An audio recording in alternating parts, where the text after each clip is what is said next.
Welcome back to the Davy Brown 990 Restoration. For those of you new, my name's Barry. So today we're going to weld in the patch that we spent the last couple of days making. What we've got here is we've got the SIP 160 Alpha MIG welder. I've got the voltage set at 19 volts and the wire feed is 4 meters a minute. The idea of that is that it keeps the voltage high but the wire feed low in order to create instant heat but not a lot of molten metal. And this helps fuse the panels together.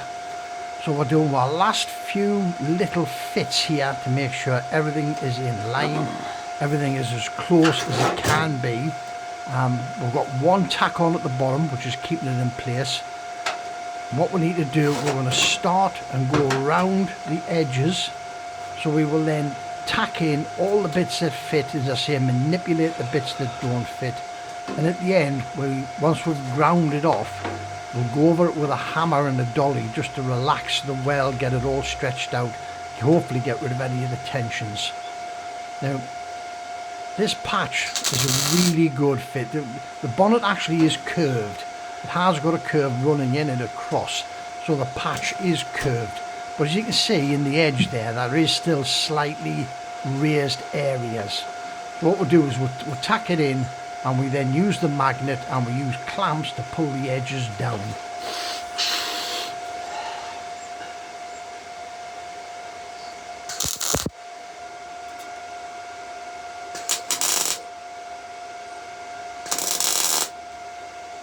As well, there is a couple of places where I've actually burnt holes through, and that's the big weld. You can see there's one of them, and we have to put our copper backing sheet on with a clamp towards the end, just to take the heat out of the metal and allow us to fill in the holes. So the process here is we go around the seam and we put tacks in approximately an inch apart, something like that, 3/4 of an inch apart. We then leave it, and the temperature today outside is still hovering around the 1 degree or even 0 mark. And this panel is cooling remarkably fast. But we'll go around, tack all the edges in together, and then we're going to let it cool for 10 minutes or so that everything gets a chance just to chill. So our second round here is we're just filling in some of the gaps between the first set of welds. And this is what we do. We literally just fill the gaps in as we go around.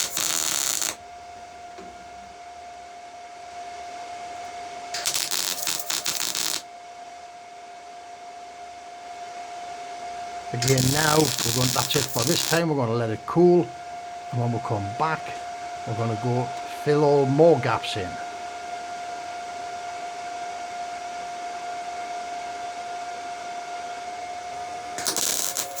I think at this point I've actually turned the voltage up even more. Try and get this so that it's basically fusing rather than depositing metal.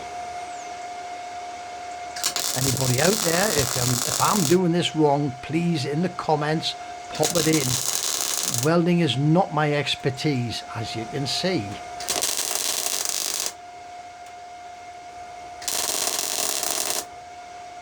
I'm trying to pick spots here that in between the welds, but hopefully end up again about an inch apart from each other, so that we get heat dispersal through the panel and we don't get a build up.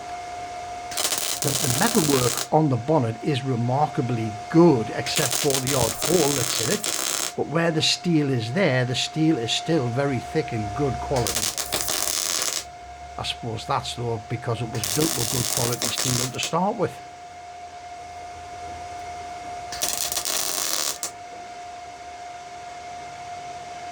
So again, we're going to let this cool.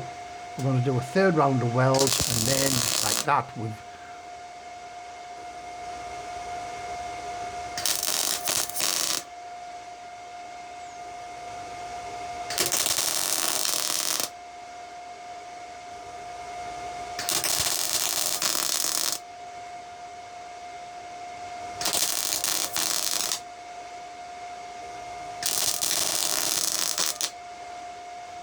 So after the third round of welds, we've completed the whole line.